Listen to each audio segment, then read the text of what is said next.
Okay. All right. Me and Cole chose to do a metal fan Nice. made from Comfort Zone as our product analysis.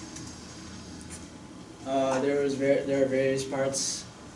8 of them were that stood out were the stand, the cage, 2 parts of the cage, the adapter to the bearing, to the heat sinks, the battery and the switch, fan blade, and also his battery cap.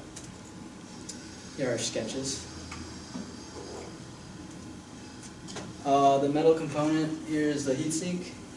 It is made out of aluminum, and its purpose is to remove the heat flow away from the device that's hot, and it uses it like fins to conduct the heat. This is the bearing. It allows it to rotate and move. It allows it's attached to the fan to keep it moving. Okay. This is the battery. Its wires are used to power the bearing and the fans, and it's attached to a plug-in to be plugged into a wall. This is the fan blade. This is what is rotated, and it creates the airflow, which is what you feel. And this is the stand. Stand's used to hold it upright when it's fully assembled.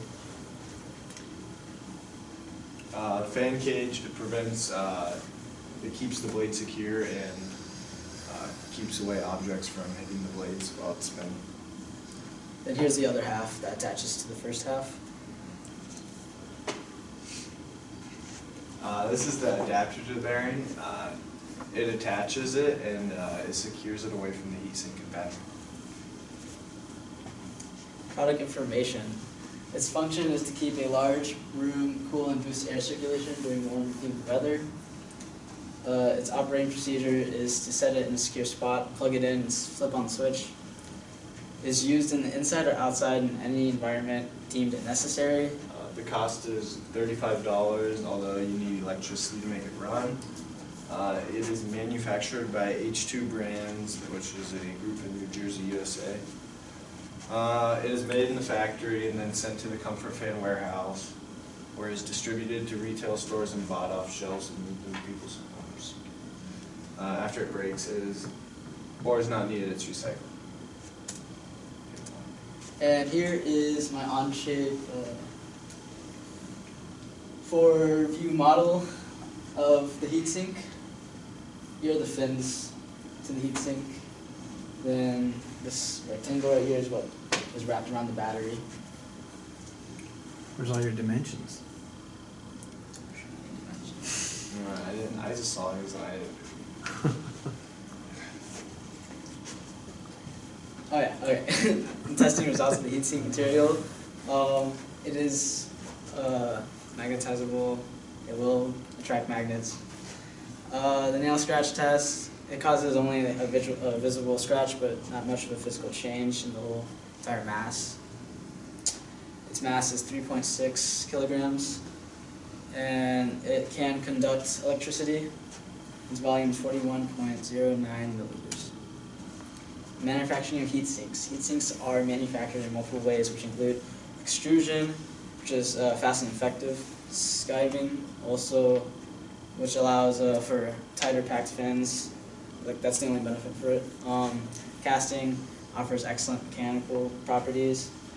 Milling subtracts material from the metal. It can be used for a variety of different shapes of heat sinks instead of just one, opposed to the casting where you can only use one cast for one certain heat sink.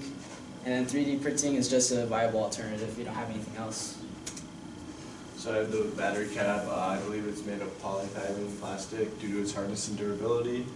The polyethylene is made through a chemical process, then it's shaped into the way of a battery cap at the factory. It dries and then it's put into the final product. Polyethylene is not usually recyclable material, but there is a few components of it that can be recycled.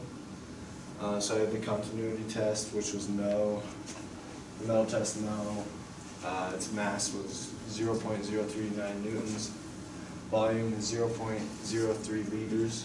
So its density is 10.34 Newton liters.